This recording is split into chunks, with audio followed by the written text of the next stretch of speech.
सबसे बड़ी समस्या हम देख रहे हैं कि समाज में प्रोजेनी को लेकर बहुत प्रॉब्लम्स हैं। एक तो बच्चे हो नहीं रहे हैं, हो रहे हैं तो ज़्यादातर में कुछ कॉम्प्लिकेशंस आ जाते हैं और कभी कभी स्पेशल बच्चे हमारे यहाँ जन्म ले लेते हैं। अगर संतान स्पेशल चाइल्ड के रूप में मिलती है या आपको परेशान करने वाली मिलती है तो निश्चित रूप से आपसे कुछ गलतियां हुई हैं जो इस जन्म में आपको सुधारने की आवश्यकता है।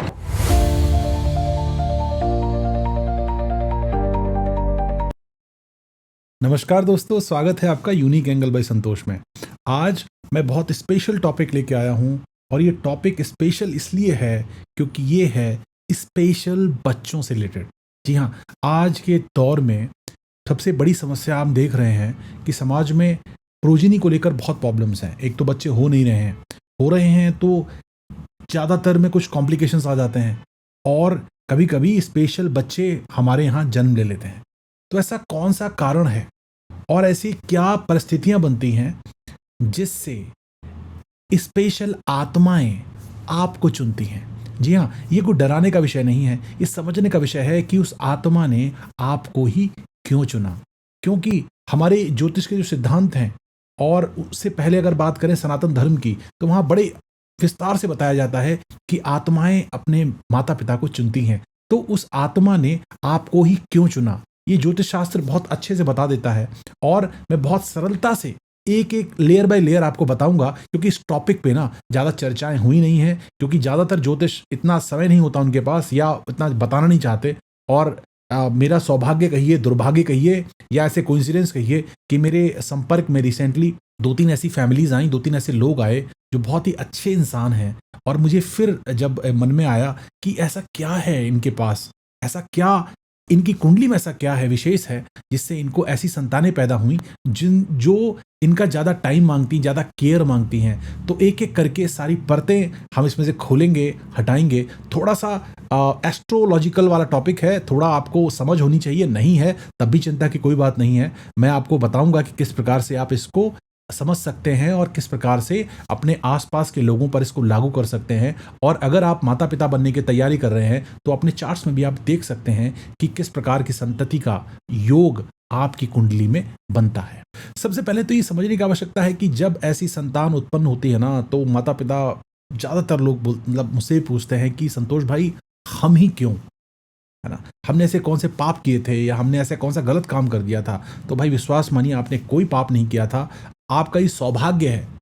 जी हाँ, मैं सौभाग्य शब्द का इस्तेमाल कर रहा हूँ क्योंकि ये सेवा का जन्म मिला है आपको। क्योंकि स्पेशल बच्चे केयर बहुत मांगते हैं तो पिछले जन्म में कहीं ना कहीं किसी न किसी वजह से आपने किसी की केयर नहीं करी थी या कोई और दिक्कतें रही थी, तो इस जन्म में आपको केयर करनी पड़ रही है। इस जन्म में उतना ज़्यादा प्यार देना पड़ रहा है, इतना ज़्यादा ध्यान देना पड़ रहा है। तो अब ज़्यादा विलंब ना करते हुए मैं ज्योतिषीय एंगल पे आता हूँ और एक एक करके आपको बताता हूँ कि किस प्रकार से संतान भाव देखा जाता है। और ये कोई मनगढ़ंत मतलब कपोल कल्पित चीज़ नहीं है, ये सारे के सारे मेरे पास जो धर्म ग्रंथ हैं ज्योतिष के उनसे लिया गया है। जैसे सर्वार्थ चिंतामणि है, चैप्टर 5 इसमें है, पूरा जो दिया हुआ है वो पूरा का पूरा पुत्रादिक भावाध्याय करके है। चैप्टर 5 इसमें सिर्फ पंचम भाव, 5th हाउस के बारे में बताया गया है। ये नॉर्मल ग्रंथ नहीं है, ये 600 वर्ष पुराना ग्रंथ है जो श्री वेंकटेश जी ने लिखा था और 1900 से ज़्यादा इसमें श्लोक हैं। तो काफ़ी मेहनत के बाद ये मैं आप तक लेके आता हूँ। वैसे ही फल दीपिका है, फल दीपिका में भी पूरा चैप्टर है, एक 12वां अध्याय पुत्र भाव फल, और इसमें से ढूंढ के, समझ के और इसी प्रकार से बृहद पराशर होरा शास्त्र और भी कई सारे ग्रंथों से जब गहन अध्ययन किया उसके बाद मैं आपको चुन के लेके आया हूँ जिससे आपको इतना समय ना स्पेंड करना पड़े और अच्छे से आप समझ जाएं चीज़ों को, क्योंकि ये टॉपिक बहुत ज़रूरी है। पूरा जीवन एक माँ बाप का बच्चे के इर्द गिर्द घूम जाता है और अगर आपको ये पता चल जाए तो डेफिनेटली आप बहुत अच्छा कर सकते हैं बच्चों के साथ। अगर आपको पता चल जाए किस प्रकार के रिलेशन आपके पास्ट लाइफ में रहे हैं आपके बच्चे के साथ, विश्वास मानिए, मेरा उम्मीद है कि आप बहुत अच्छा एक बच्चों के साथ रिलेशन आपका बन सकता है। और अगर आपको प्रोजेनी प्रॉब्लम्स आ रही हैं तब भी आप समझ सकते हैं कि दिक्कतें आपको क्यों आ रही हैं। और उससे पहले मैं आपको फिर से बताना चाहूँगा कि वीडियो डराने का विषय नहीं है, ये वीडियो सिर्फ और सिर्फ आपको समझाने के लिए मैं बना रहा हूँ और ये बताने के लिए बना रहा हूँ कि अगर आपके घर में स्पेशल बच्चा है या आपके परिवार में है, कहीं आसपास है, विश्वास मानिए वो आपकी कमजोरी नहीं है, उस आत्मा का चुनाव है जिसने आपको माता या पिता के रूप में चुना। इस पूरे वीडियो में हम 7 बातों पर चर्चा करेंगे, 7 लेयर्स, और 7 लेयर्स एक एक करके जब मैं खोलूंगा ना, तब आपको समझ में आएगा कि कितना गहन अध्ययन है, कितनी गहरा साइंस है जो हमारे ऋषि मुनि हमारे लिए छोड़ के गए हैं। और उन्हें पता था कि हमारी आने वाली पीढ़ियां बहुत ज़्यादा मतलब इस चीज़ को लेकर के परेशान भी हो सकती हैं, इस चीज़ को लेकर दुविधा में भी आ सकती हैं, या उन्हें कुछ शक हो सकता है। तो वो टाइम टाइम पे गाइडेंस मिलता रहे ऐसे धर्म ग्रंथों से, इसलिए बहुत सटीक तरीके से वो लिख के गए हैं, समझा के गए हैं। तो एक एक करके उस 7 लेयर पर हम चर्चा करने वाले हैं। सबसे पहले आपने देखा होगा, अगर थोड़ा भी आपने कहीं ज्योतिष के बारे में सुना है, समझा है, तो 99% लोग बिल्कुल सही जानते हैं जितने ज्योतिष हैं कि 5th हाउस या पंचम भाव से संतति का विचार किया जाता है, और ये पहली लेयर होती है। अब समझने वाली बात यह है कि पंचम भाव से ही हमारे पुण्य कर्मों का भी विचार किया जाता है। तो पास्ट लाइफ में, पिछले जन्म में आपने जैसे कर्म किए हैं, वैसे ही संतान अभी आपकी इस जन्म में आपको प्राप्त होती है। और वो उनका फल है कि पिछले जन्म में आपने क्या किया, उसका जो रिजल्ट है, उसका जो थोड़ा सा ईएमआई टाइप का आपको पे करना है, वो इस जन्म में अपने संतान रूप में पे करना है। संतान बहुत अच्छी मिलती है किसी व्यक्ति को, तो निश्चित ही पिछले जन्म में बहुत अच्छे पुण्य कर्म किए हैं। और अगर संतान स्पेशल चाइल्ड के रूप में मिलती है या आपको परेशान करने वाली मिलती है, तो निश्चित रूप से आपसे कुछ गलतियां हुई हैं जो इस जन्म में आपको सुधारने की आवश्यकता है। और इस बात को समझने की आवश्यकता है कि पिछले जन्म की गलतियां इस जन्म में ना हो, जिससे आगे कोई समस्या ना आए और आगे इस तरह की प्रॉब्लम्स आप फेस ना करें। सबसे पहले जो लग्न चार्ट होता है आपका D1 चार्ट, उसके पंचम भाव से देखा जाता है बच्चे का प्रॉमिस। प्रॉमिस का मतलब है कि संतानोत्पत्ति होगी भी या नहीं, या डिलेड है, कैसी है। ओवरऑल पिक्चर जो है ना, बच्चे का आपके जीवन में क्या रोल रहने वाला है, वो स्टेज होता है आपका D1 या लग्न चार्ट का पंचम भाव या 5th हाउस। उससे पता चलता है कि किस प्रकार की ओवरऑल, किस प्रकार की संतति आपके पास आने वाली है। और अगर ये बहुत ज्यादा अफ्लिक्शन में आ जाता है, फॉर एग्जाम्पल पाप कर्तरी में है, उसके अंदर 1-2 ग्रह पाप वाले बैठे हुए हैं, 1-2 ग्रहों की दृष्टि भी है, तब संतानोत्पत्ति में बहुत बाधाएं आती हैं और ज्यादातर केसेस में बच्चे होते भी नहीं हैं, क्योंकि यहां पर आपसे पिछले जन्म में कुछ ऐसे कर्म हो गए हैं जिनकी वजह से आपको इस जन्म में बिना बच्चों के रहना पड़ेगा, और बिना बच्चों के वो वेदना सहनी पड़ेगी, वो दिक्कत, मतलब जो फीलिंग्स है ना आपकी, वो झकझोर कर रख देगी केवल पंचम भाव वाले हाउस में अगर ये अफ्लिक्शन होता है। कई सारी फैमिलीज मेरे पास आई, इनके बच्चे नहीं हुए, और उनमें जब मैंने देखा तो मैंने देखा कि सबसे बड़ा जो वो था कि पाप ग्रहों की दृष्टि। अगर कोई दुष्ट ग्रह बैठा है उसके अंदर, कोई पाप ग्रह बैठा हुआ है, तो ज़्यादा समस्या नहीं होती। बच्चे होते हैं, डिलेड होते हैं, बच्चों को ऐसी दिक्कतें होती हैं, बच्चे दूर रहते हैं, वो सब प्रॉब्लम्स आते हैं। लेकिन अगर 2 या 3 ग्रहों की दृष्टि पड़ रही है उसके अंदर, पाप कर्तरी में भी है और एक आध बुरा ग्रह बैठ भी गया है, और किसी ना किसी वजह से अगर उस पर किसी भी शुभ ग्रह की दृष्टि नहीं है, तो निश्चित रूप से संतान के लिए सबसे बड़ी बाधा का कारण बनता है, और ऐसे केसेस में संतान नहीं होती है। और इसके बिल्कुल अपोजिट, अगर पंचम भाव पे किसी भी शुभ ग्रह की दृष्टि पड़ रही है, जैसे बुध की दृष्टि पड़ रही है, सौम्य राशि वहां पर बनी हुई है, तो कन्या संतति होती है। अगर वहां पर गुरु बृहस्पति की दृष्टि पड़ रही है, तो 99.99% संतान होती जरूर है। अगर वहां पे शनि की दृष्टि पड़ रही है या पाप कर्तरी में भी है, लेकिन अगर गुरु की दृष्टि से दृष्ट हो जाता है भाव किसी भी रूप में, लग्न से बैठकर गुरु देख ले, 11वें भाव से बैठकर गुरु देख ले, या 9वें भाव से गुरु अपनी 9वीं दृष्टि से देख ले, तब भी संतान उत्पत्ति के अच्छे योग बनते हैं। और मतलब डिनायल नहीं होता, डिले हो सकता है लेकिन डिनायल नहीं होता इन केसेस में। अगर वहां पर एक से ज्यादा शुभ ग्रह की दृष्टि पड़ जाती है और वहां पर शुभ ग्रह बैठे भी हैं, शुभ कर्तरी योग में है, तो ऐसे बच्चे जब पैदा होते हैं तो देश दुनिया में माता पिता का नाम रोशन करते हैं। और इस भाव से बहुत सारी ऐसी चीजें हमें पता चल जाती हैं कि बच्चा बुद्धिमान होगा कि नहीं होगा, किस प्रकार का होगा, मेहनती होगा कि नहीं होगा। तो कई सारी चीजें जो है ना, लेयर बाय लेयर, क्योंकि ये टॉपिक मैंने स्पेशल चाइल्ड्स के लिए बनाया है, तो वो सब चीजें मैं नहीं आपके पास रख रहा, केवल ब्रीफ में बता रहा हूं कि 5th हाउस से हमें सारी चीजें पता चल जाती मोस्टली कि बच्चा कैसा होने वाला है, या बच्चा होगा भी कि नहीं होगा। 5वें घर का स्वामी, जी हाँ, 5वें घर का स्वामी जो होता है Lord of 5th house, 5th house का लॉर्ड हमें बताता है कि बच्चा कैसा होगा। अगर बच्चा 5th हाउस का जो लॉर्ड है, अगर वहां पर सूर्य की राशि बनी हुई है, तो इसका मतलब बच्चा सूर्य की तरह तेजवान होगा, अथॉरिटी होगी उसके अंदर, है ना। तो वो सारे गुण जो सूर्य के अंदर देखे जाते हैं उस बच्चे के अंदर भी देखने को मिलते हैं। अगर वहां पर मंगल की राशि बनी है, मेष या वृश्चिक राशि का बच्चा है, तो बच्चा बहुत करेजियस होगा, बहुत ही बोल्ड होगा, निडर होगा, है ना। तो जो मंगल वाले गुण हैं वो बच्चे के अंदर देखने को मिलेंगे। गुरु बृहस्पति से अगर वो भाव उसके लॉर्ड जो है गुरु बृहस्पति बनते हैं, मतलब वहाँ पर धनु राशि बनी है या मीन राशि बनी है, तो बच्चा बहुत ज्ञानवान होता है, बच्चा बहुत ही एथिकल होता है। अगर वहाँ पर शुक्र की राशियाँ बनी हुई हैं तो बच्चा बहुत सौम्य होता है, लग्जरी का प्रेम होता है, सौंदर्य प्रेमी होता है और अच्छा कलाकार होता है।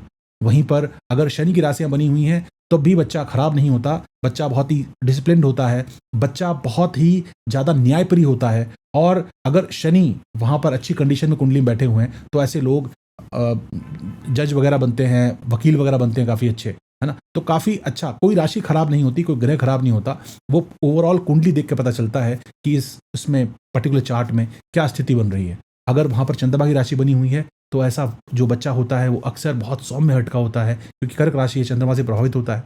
उसी प्रकार से बुध का अगर राशि बनी हुई है यहाँ पे, वहाँ पे मिथुन राशि बनी हुई है या वहाँ पे कन्या राशि बनी हुई है, तो बच्चा मैनेजमेंट में बहुत अच्छा होता है, बच्चा बहुत तार्किक होता है, बच्चा बहुत ही दिमाग वाला होता है, ब्रेन शार्प होता है उसका। तो ये सारे गुण उससे देखे जाते हैं कि फिफ्थ हाउस का लॉर्ड आखिर है कैसा। अब सबसे इंपॉर्टेंट बात, ये दो चीजें तो मोस्टली लोग बता देते हैं, लेकिन अब जो बताने वाला हूं ना थोड़ा एडवांस लेवल का ज्योतिष है, एस्ट्रो है। अब देखा जाता है कि फिफ्थ हाउस का लॉर्ड कहां बैठा है कुंडली में, और जिस घर में बैठा है उसका स्वामी कैसा है। जी हाँ, उसको बोलते हैं डिस्पोजिटर। अगर फिफ्थ हाउस लॉर्ड का डिस्पोजिटर अच्छा है, सौम्य है, बढ़िया पोजीशन बैठा हुआ है, तो उसके सारे गुण उसके अंदर आ जाते हैं। इसीलिए फिफ्थ हाउस का लॉर्ड जो है ना, उसका डिस्पोजिटर बताता है कि बच्चे के अंदर छुपी हुई शक्ति क्या है, किस प्रकार का बच्चा होने वाला है, क्या चीज को सपोर्ट करेगी, किस एनर्जी को लेकर के पैदा हो रहा है, किस जहां से उसे सपोर्ट मिलेगा। तो ये सारी चीजें फिफ्थ हाउस के लॉर्ड का डिस्पोजिटर बताता है। अब नवांश कुंडली में चलते हैं, D9 चार्ट में, वहां देखते हैं कि D1 चार्ट का जो फिफ्थ हाउस लॉर्ड था, थोड़ा कॉम्प्लिकेटेड हो रहा होगा, I understand, but just try to understand कि मैं भी बहुत सिंप्लीफाई करने की कोशिश कर रहा हूं, अगर थोड़ा भी आप ध्यान देंगे तो आप समझ पाएंगे। अब आपको देखना है D1 चार्ट, उसके फिफ्थ हाउस का लॉर्ड कौन है, फिर D9 चार्ट में जाके देखना है किस राशि में बैठा हुआ है। उस राशि का जो स्वामी है ना, वो बच्चे की आत्मा बताता है। अगर D1 चार्ट का फिफ्थ हाउस का लॉर्ड D9 चार्ट में किसी सौम्य राशि में बैठ जाता है, सौम्य राशि किसकी होती है, शुक्र की राशियां सौम्य होती हैं, गुरु बृहस्पति की राशियां सौम्य होती हैं, है ना, चंद्रमा की राशि सौम्य होती है। तो इस प्रकार की राशियों में बैठ जाता है, बुध की राशि सौम्य होती है, तो बच्चा सॉफ्ट हार्टेड होता है, बहुत काइंड होता है।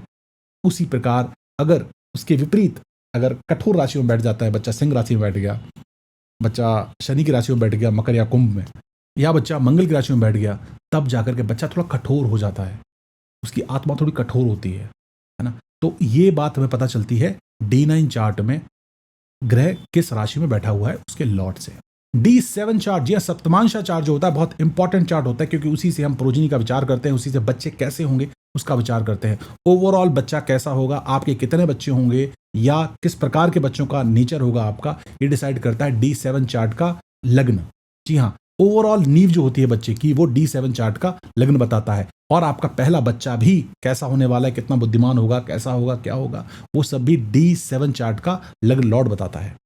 D7 चार्ट के फिफ्थ हाउस का लॉर्ड और फिफ्थ हाउस ये बताता है कि बच्चे की लाइफ कैसे रहने वाली है ना, ओवरऑल कैसी रहेगी, उसकी कितने प्रॉब्लम्स आएंगी, कितने इजी चीज़ों को अचीव कर पाएगा, कितना डिफिकल्ट फेज होगी लाइफ में, वो सारी चीज़ें आपके D7 चार्ट के फिफ्थ हाउस के लॉर्ड और फिफ्थ हाउस से पता चलती हैं। ये तो मैंने आपको ओवरऑल चीज़ें बता दी। अब मैं आपको क्लासिकल रूल्स भी बता देता हूँ, जिससे आपको चीज़ें समझने में और चीज़ों को नोट डाउन कर लीजिएगा, जो फ्यूचर में आपके काम आएंगी और आपको समझने में बहुत ज़्यादा आसानी होगी, क्योंकि ये चीज़ें बिल्कुल क्लासिकल टेक्स्ट हैं, ऐसे कैसे मैं आपको बता रहा हूँ। इसे सुनकर के आपको आनंद भी आएगा और आपको ईजिली पता भी चल पाएगा कि किस प्रकार से आप डिसाइड कर सकते हैं कि किस प्रकार का बच्चा आपका या आपके परिवार में होने वाला है या है। भरत पराशर होरा शास्त्र में चैप्टर 11 में वर्ष 6 है, 6वां जो श्लोक है, उसमें लिखा गया है कि पंचम भाव से बच्चे का विचार किया जाता है, पंचम भाव से आपको मंत्र मिलेगा उसका विचार किया जाता है, पंचम भाव से बुद्धि का विचार किया जाता है, पंचम भाव से आपके प्रेम का विचार किया जाता है। तो विचार के लिए पंचम भाव ही देखा जाता है, इसीलिए संतान की उत्पत्ति के लिए और संतान किस प्रकार की होगी हम पंचम भाव से देखते हैं। और यहीं पर सारावली में कल्याण वर्मा जी 34वें अध्याय में कहते हैं कि अगर यहाँ पर शुभ राशि बनी हुई है, अगर यहाँ पर शुभ ग्रह बैठा हुआ है और अगर यहाँ पर शुभ ग्रह की दृष्टि पड़ जाती है, चाहे वो शुभ ग्रह बृहस्पति हों, चाहे वो शुभ ग्रह शुक्र हों या बुध हों, अकेले बैठे हों, ऑब्वियसली अकेले बैठे होंगे तो 11वें भाव में बैठे होंगे, किसी ग्रह के साथ ना हो, अक्सर बुध को सूर्य के साथ देखा जाता है, तो अकेले बैठे हों, और चंद्रमा सूर्य से दूर हों, ठीक है, पूर्णिमा के आसपास के चंद्रमा हो, अकेले बैठे हों, अगर वो देख रहे हैं तो संतान निश्चित होती है। ये मतलब डिनाइल नहीं है, फिर आपको परेशान होने की आवश्यकता नहीं है। अगर नहीं हो रहे हैं बच्चे या दिक्कत आ रही है तो कोई प्रॉब्लम नहीं है, थोड़ा टाइम लगेगा, बट संतान होगी जरूर। अगर जुपिटर की दृष्टि पंचम भाव में पड़ जाती है तो निश्चित मानिए कि आपको बच्चा होगा जरूर और ब्लेस्ड होगा। मतलब वो सर्वगुण संपन्न टाइप का बच्चा होगा जो आपको दुखी नहीं करेगा, आपको उससे उसकी वजह से आपका नाम रोशन होगा और उसकी वजह से आप जाने जाएंगे। ये जुपिटर ऑलमोस्ट गारंटीड कर देते हैं। अगर जुपिटर खुद पाप कर्तरी में या किसी पाप संबंध में ना हो या बुरी तरह पीड़ित ना हो, जैसे नीच के हो जाए, 2-3 क्रूर ग्रहों की दृष्टि उन पर पड़ जाए, तब थोड़ा सा असर कम हो जाता है, लेकिन फिर भी सर्टेनिटी तो दे ही देते हैं कि बच्चा होगा जरूर इस फैमिली में, क्योंकि ये दिव्य दृष्टि मानी गई है जुपिटर की। और जिस भाव में उनकी दिव्य दृष्टि पड़ जाती है वो भाव दिव्यता से भर जाता है, डिवाइन एनर्जी से भर जाता है। अगर राहु किसी प्रकार से पंचम भाव से संबंध बना लेते हैं, पंचम भाव पर उनकी दृष्टि हो जाए या खुद बैठ जाए, तो ये संकेत है कि पिछले जन्म की कुछ सेवा, पिछले जन्म के कुछ कर्म आपके रह गए हैं 5th हाउस से रिलेटेड। इसका ये मतलब होता है अगर बच्चा आएगा तो आपको बहुत ज़्यादा आपसे सेवा लेगा, आपको कुछ स्पेशल रिलेशंस आपके उसके साथ मैनेज रहेंगे, क्योंकि राहु केतु एक्सिस के अराउंड ही आपकी पूरा जीवन घूमता है। ये मैं कई बार वीडियोस में कवर कर चुका हूँ, तो ज़्यादा डिटेल में नहीं जाऊँगा, लेकिन आप ये बात को समझिए कि राहु अगर वहाँ पे मिला है ना, तो बहुत सारे ऐसे पेंडिंग कर्माज हैं आपकी लाइफ के, जो हो सकता है आपने पिछले जन्म में अपने मतलब पेरेंट्स को बहुत परेशान किया हो सकता है और कुछ दिक्कतें रही हों एज अ बच्चा, जब आप बच्चे थे, तो वो आपको इस जन्म में वो कैरी फॉरवर्ड मिला है कि भैया अब आप खुद देखो, भुगतो आप कि कैसा लगता है जब ऐसा आपके साथ कोई करता है। तो इस टाइप के जो कर्म होते हैं ना, वो जब राहु 5th हाउस में आता है तब आपको देखने को मिलते हैं। सैटर्न, शनिदेव अगर 5th हाउस में आते हैं तो इसका मतलब ये नहीं है कि आपको कोई पनिशमेंट मिली है। सैटर्न डिले के कारक हैं। सैटर्न पहले आपको तैयार करते हैं। सैटर्न कभी भी, मैं उन्हें बुरी दृष्टि से नहीं देखता कि यार सैटर्न बहुत खराब है।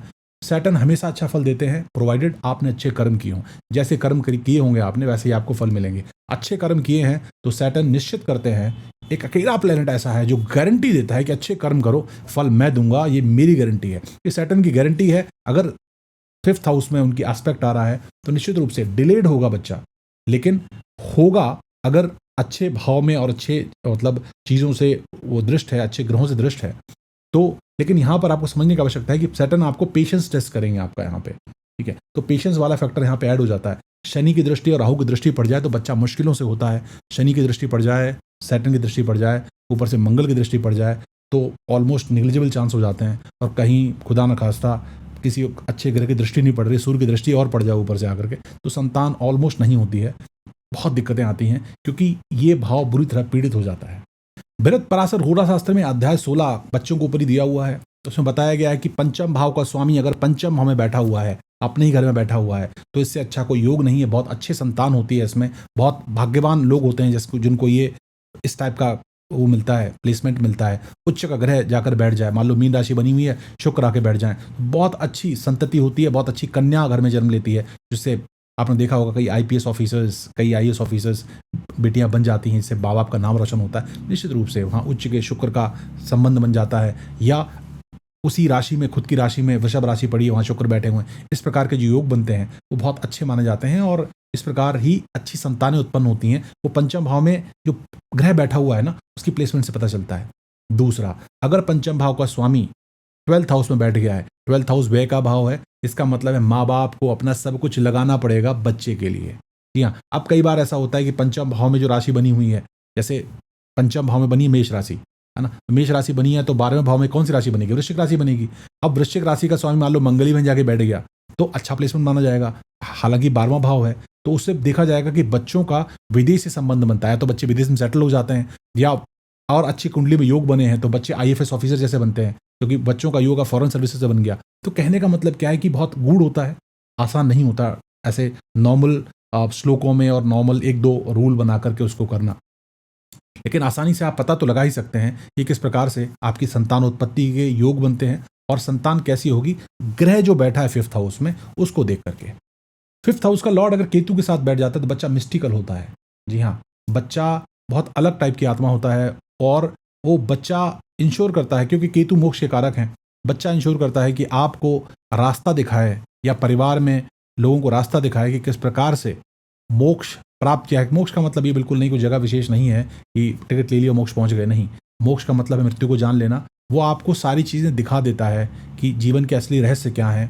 जो मिस्टिकल चीज़ें होती हैं, जो केतु जुड़ी होती हैं, वो आपकी संतान आपको, संतान के माध्यम से केतु आपको बताते हैं और ये बताते हैं, आपको पता चलता है कि डिटैचमेंट में ही सब कुछ है, अटैचमेंट में कुछ रखा नहीं है। यही केतु की सीख होती है अगर केतु आपकी कुंडली में पंचम भाव के स्वामी के साथ बैठ जाते हैं। अब मैं आपको कुछ रियल कुंडलीज के बारे में बताऊंगा जहां पर उन होरोस्कोप्स में मैंने देखा कि बच्चे स्पेशल पैदा क्यों हुए, बच्चे क्या ऐसे योग थे जो बहुत साफ साफ दिख रहे थे, या थोड़ा सा हमने जब और गहर अध्ययन किया, जब अपना लेंस लगाया, तब समझ में आया कि नहीं यार, ये यहाँ पे दिक्कत आनी ही थी।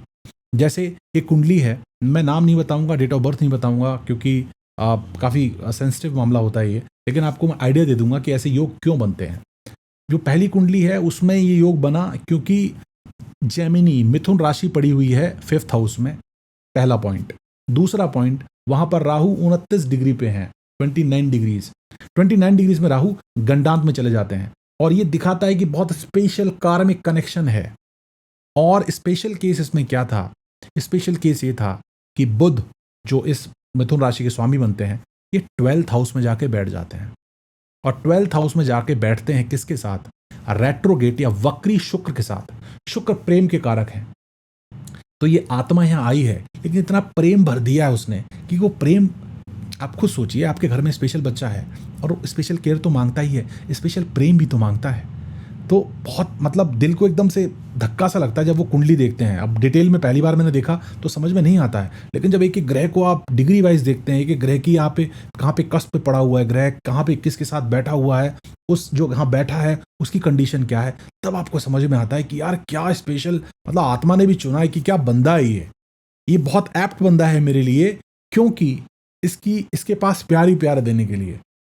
और जिन भाई साहब की कुंडली है, पिता है उनके, वो भाई साहब रियली बहुत अच्छे इंसान हैं, बहुत प्रेम है उनके अंदर, और मैंने कभी नहीं देखा, कभी नहीं सुना उनके मुंह से कि उन्हें किसी प्रकार की परेशानी है, कभी उफ तक नहीं करते। हमेशा बच्चे के लिए, हाँ ऑब्वियसली कंडीशन थोड़ी डामाडोल है बच्चे की, काफ़ी ज़्यादा, मतलब स्पेशल केस है वो, घर से बाहर नहीं निकलता बच्चा, इस टाइप का है, तो चिंतित रहते हैं। ऑब्वियसली चिंता एक मूल विषय है उनका, लेकिन उनके अंदर जो प्रेम है ना, वो किसी प्रकार से कम नहीं होता है ना। कभी भी मैंने उनको खींचते नहीं देखा, कभी मैं उनको चिड़चिड़ाते नहीं देखा। दिक्कत है, ठीक है, एक्सेप्ट करते हैं वो, आप बजरंगबली के बहुत बड़े भक्त हैं, तो ये सारी चीज़ें हैं, प्रभु ने बड़ी कृपा की है उनके ऊपर।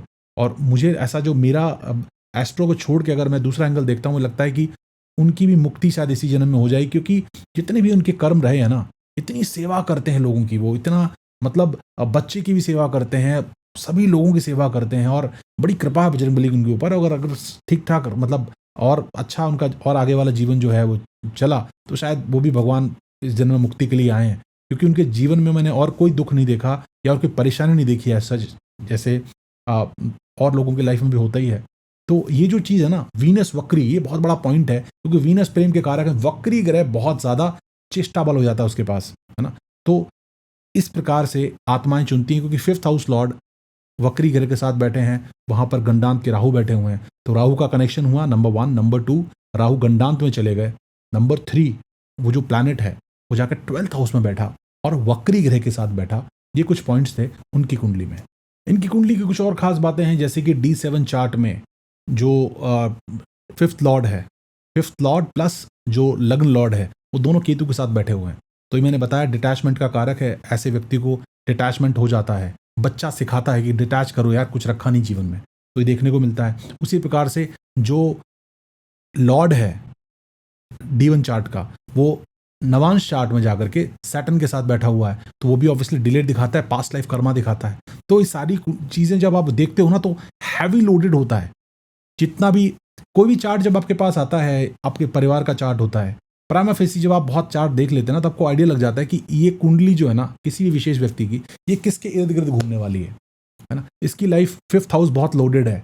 मैंने कई सारे ऐसे लोग देखे 5th हाउस सुपर लोडेड रहता है उनका, D7 में जाएंगे तब भी वहाँ उथल पुथल मची हुई है ना। तो ये चार्ट आपको देख करके प्राइमा फेसी पता चल जाता है कि किस प्रकार की कुंडली रहने वाली है। लेकिन जब आप और गहराई से चीज़ों को देखते, तब समझ में उसके रीजंस आते हैं कि ऐसा क्यों हुआ। इस व्यक्ति की आत्मा, जैसे बच्चे का है ना, वैसे ही मैं, अगर आप लोग बताएंगे तो मैं वाइफ का भी लेके आऊँगा, हस्बैंड्स का भी, मतलब 7th हाउस लॉर्ड और 7th हाउस से रिलेटेड जो चीज़ें आजकल मैरिटल लाइफ में प्रॉब्लम्स आ रही हैं, उस पर वीडियो बनाऊंगा। तो कमेंट में जरूर बताइएगा कि अगर आप इस टाइप का वीडियो आप चाहते हैं, आपको समझ में आ रहा है, अच्छा लग रहा है, टॉपिक सेंसिबल लग रहा है, तो डेफिनेटली हम कवर करने का प्रयास करेंगे। तो coming back to the topic, अगर ये माइनर माइनर चीज़ें आप देखते हैं किसी भी कुंडली में, आपकी कुंडली में या किसी जानने वाले की कुंडली में, तो यहाँ पर आपको तुरंत निष्कर्ष नहीं निकाल देना चाहिए कि बच्चा गड़बड़ पैदा करेगा या बच्चा मतलब ये बच्चे से रिलेटेड प्रॉब्लम्स, ऐसा नहीं है, हमेशा गारंटीड नहीं होता। गारंटीड क्यों नहीं होता? अगर मान के चलिए जैसे इनकी कुंडली में है, अगर इनकी कुंडली वहाँ पे राहु बैठे होते कोई दिक्कत नहीं है ना, क्योंकि जैमिनी राशि को राहु अपनी ही राशि मानते हैं, कोई प्रॉब्लम नहीं, लेकिन गंडांत में नहीं होते। नंबर 2, जो दूसरा ग्रह शुभ ग्रह के साथ बैठे हुए हैं तो प्राइमा फेसी तो ऐसा लगता है कि कोई दिक्कत ही नहीं है ना, लेकिन अगर 5th हाउस पर जुपिटर की दृष्टि पड़ जाती तो सपोर्ट मिल जाता है ना, तो बच्चा होता, हो सकता है जिद्दी होता, हो सकता है विदेश में रहने वाला होता, हो सकता है घर से दूर चला जाता, लेकिन ये प्रॉब्लम्स नहीं आते। तो एक बार देख करके ही तुरंत जजमेंट ले लेना समझदारी नहीं है। इसीलिए ज्योतिष को बहुत समझने की आवश्यकता होती है। ज्योतिष बेचने का विषय नहीं है। किसी भी ज्योतिष के पास जाते हैं आप और वो सब पूछते हैं जाकर के यार, तो मेरे हिसाब से फेयर ही नहीं होता। आप किसी भी कुंडली को 5-10 मिनट में, आधे घंटे में देख ही नहीं सकते भाई। मैंने अभी एक vedicpeople.in जो हमारी वेबसाइट है, हमारा जो वैदिक इंजन है, एस्ट्रोलॉजिकल इंजन, मैं उसी पे काम कर रहा हूँ। एक सिजेरियन उसके में भी चल रहा है मेरा, सिजेरियन मुहूर्त निकालने के लिए सिस्टम बना रहा हूँ मैं। उसमें पता है आपको 66,000 66,000 कॉम्बिनेशंस हैं। अब सोचिए, बच्चा पैदा हो रहा है, सिजेरियन हो रहा है, मतलब यहाँ पर केतु इन्वॉल्व हुआ, मतलब यहाँ पर मंगल इन्वॉल्व हुआ, मतलब यहाँ पर 5th हाउस इन्वॉल्व हुआ, मतलब यहाँ पर गोचर में आपको देखना है कि गुरु बृहस्पति की का पोजीशन क्या है, ठीक है, उनकी पोजीशन 5th हाउस लॉर्ड के साथ कैसी बनी हुई, 5th हाउस लॉर्ड इस समय गोचर में कहाँ पे है, 5th हाउस पे आपके गोचर में कौन कौन से ग्रहों की दृष्टि पड़ रही है। तो एक कॉम्बिनेशन, एक नॉर्मल ज्योतिष को निकालना पॉसिबल ही नहीं है भाई। मैं किसी भी एक ज्योतिष की बात नहीं कर रहा, किसी भी ज्योतिष के लिए ये पॉसिबल नहीं है कि आपको एग्जैक्ट बता पाए। भगवान तो हम है नहीं, कोई व्यक्ति भगवान नहीं है, ठीक है। मैं भी अगर कंपेयर करता हूँ लोगों के सामने तो मुझे नहीं लगता कि मैं बहुत नॉर्मल टाइप का बंदा हूँ यार। मैं भी अच्छा खासा इंटेलिजेंट बंदा हूँ। मैं बहुत मतलब अभिमान नहीं है मुझे, लेकिन मुझे समझ में आता है कि यार नॉर्मल इंटेलिजेंस तो है मेरी। तो अगर मुझे दिक्कत होती है, मुझे आधे घंटे 1 घंटे निकालने में कैलकुलेशंस करने पड़ते हैं, तो नॉर्मल आदमी नहीं कर सकता। तो इसीलिए तुरंत जजमेंट देना कि आपके घर में ये उपाय कर लीजिए, वो कर लीजिए, मत करिए आप, बिल्कुल मत करिए। पहले समझिए। और यहाँ पर मैं ज़्यादा रेमेडीज़ में बताता नहीं लोगों को, लेकिन मैं आपको यहाँ पे बताता हूँ कि अगर बच्चे से रिलेटेड कोई प्रॉब्लम आ रही है आपकी लाइफ में या बच्चा नहीं हो रहा है, तो भगवान श्री विष्णु की शरण में जाइए। सिर्फ एक जो के एन राव साहब हैं, हमारे पूज्य इसमें ज्योतिषाचार्य हैं, उनसे बड़ा इसमें कोई भी नहीं है ज्योतिष के फील्ड में, उन्होंने इतना बड़ा काम किया है। वो सिर्फ एक चीज़ कहते हैं, विष्णु सहस्त्र नाम का पाठ कीजिए। विष्णु सहस्त्र नाम के पाठ से सारे ब्रह्मांड के जितने प्लैनेट्स हैं ना, वो सब खुश हो जाते हैं और आपकी जो प्रॉब्लम्स होती हैं धीरे धीरे धीरे करके सॉर्ट आउट हो जाती हैं। अब इसी टॉपिक को आगे बढ़ाते हुए दूसरी कुंडली जो मेरे पास एक हमारे मित्र हैं उनकी है, उसमें क्या है, उनका बच्चा माइंडली स्पेशल है। मतलब अगर नॉर्मल बच्चे हैं वो 10th में पढ़ रहे हैं, तो उनका बच्चा 2nd 3rd में पढ़ रहा है। मतलब उसको समझ में आता है बहुत ज़्यादा, मतलब उसको केयर तो उसको भी ऑब्वियसली चाहिए ही, बट मतलब थोड़ा डिलेड, स्पेशल केस तो है ही है वो भी। उनके केस में ऐसा क्या है, उनके केस में ऐसा है, सबसे जो पहली बार में अगर बंदा देखेगा बोलेगा नहीं यार ये क्या ज़बरदस्त कुंडली, बच्चा तो मतलब एकदम शार्प होना चाहिए। क्यों? क्योंकि उनके पंचम भाव में, मेष राशि की उनकी कुंडली बनती है, उनके पंचम भाव में सूर्य की राशि सिंह बनी हुई है और वहीं पर सूर्यदेव विराजमान है। तो प्राइमा फेसी तो ऐसा लगता है, लेकिन जैसे ही आप उसको एक्सपैंड करते हैं, जैसे ही उस पर आप जूम इन करते हैं, समझ में आता है कि सन की डिग्री 0 है। 0 डिग्री पे 0 डिग्री और 25 मिनट के आसपास पे उनके सन बैठे हुए हैं। अच्छा, बुध के साथ बैठे हुए हैं, तो पहला और लगता है कि बुध का रिलेशन बन गया, बच्चा बुद्धिमान और होगा, है ना। तो वहाँ पर बुध बकरी हो जाते हैं। उसके बाद उस पूरे कुंडली में ना कहीं सपोर्ट नहीं मिल रहा उनको, 5th हाउस को, ना जुपिटर का सपोर्ट है, मतलब किसी अच्छे शुभ ग्रह का सपोर्ट नहीं है। अब 1-2 ग्रहों की वहाँ पे कुदृष्टि और पड़ी हुई है, क्रूर ग्रहों की, तो इससे और वो कमज़ोर हुआ जा रहा है। फिर और जब D9 चार्ट में जाके देखते हैं तो D9 चार्ट में थोड़ी हालत ख़राब हो जाती है सूर्य की, और क्योंकि 5th हाउस के लॉर्ड बनते हैं जाकर के, शनि के साथ बैठ गए जाकर के, राहु दृष्ट भी हो गए, तो ये सब कंडीशंस बनती हैं। तो पहली बार में देख करके बता पाना कि 5th हाउस में ही 5th हाउस का लॉर्ड बैठा हुआ है, अच्छा हो जाएगा, तो बहुत मुश्किल है। ओवरऑल मैं इस चीज़ को अब समराइज़ कर देता हूँ, इससे आप आराम से देख पाएँ अपने कुंडली में, आप किसी जानने वाले की कुंडली में। और कमेंट करके ज़रूर बताइएगा अगर आपके पास ऐसा कोई केस है, तो उसकी डेट ऑफ बर्थ वगैरह कमेंट में शेयर करिएगा। आई विल डेफिनेटली चेक और बताऊंगा कि यहाँ पे क्या स्पेशल चीज़ ऐसी है कुंडली में जिससे ये बच्चे के साथ उनको ये प्रॉब्लम आई, है ना। तो मैं आपको कुछ टिप्स देता हूँ जिससे आपको आइडिया लग जाएगा। पहली चीज़ तो आप देखिए कि 5th हाउस में अगर मैलेफिक इफेक्ट बहुत ज़्यादा है, तब बच्चे में प्रॉब्लम आती है। दूसरा, अगर 5th हाउस के पास जो लॉर्ड है उसके पास डिग्री वाइज बहुत वीक है, 0 डिग्री, 1 डिग्री या बिल्कुल 29 डिग्री 30 डिग्री के आसपास बैठा हुआ है, तब भी प्रॉब्लम्स आती हैं। फिर उसके बाद D9 में जाकर के वो बुरी तरह पीड़ित तो नहीं हो गया है, वो देखना है आपको, और फिर D7 में जाकर देखना है।